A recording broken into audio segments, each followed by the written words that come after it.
সামাজিক সংগঠনের অনেক ভাইরা যখন এই কাজগুলা হাতে নেয়, অনেকে এটা নিয়ে বিরক্ত বোধ করে।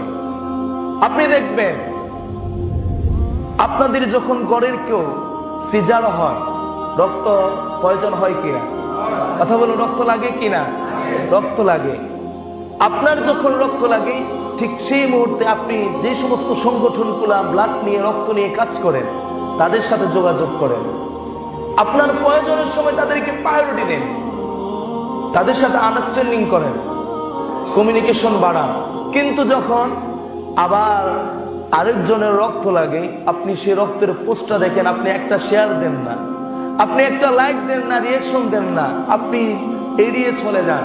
কেন এমনটা করেন? আপনার প্রয়োজনীয়তা, আপনি তাদের কাছে যান।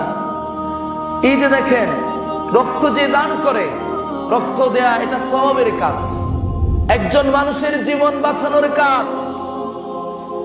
যারা মানুষের জীবন বাঁচাতে সহযোগিতা করেন, ওই মানুষগুলোর জন্য সুউচ্চ মর্যাদা আল্লাহ তাআলা তার জান্নাতের ভিতরে তিনি দান করবেন।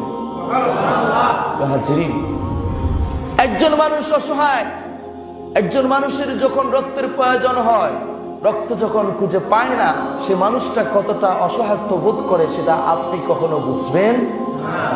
আপনি যখন ওই পরিস্থিতিতে যাবেন, আপনি তখন বুঝবেন। আমাদের যারা ইয়াং জেনারেশন আছে, অনেকে রক্তদান করে, অনেকে রক্তদান করে না, মুরব্বীরা করে না। অনেক মা বোন আলোচনা শুনছেন, আমি রক্ত দিয়েছি শুনলে আম্মু বলে তুমি রক্ত দিছো কেন? ভয় লাগে। ওনারা মহিলা মানুষ, ভয় পান।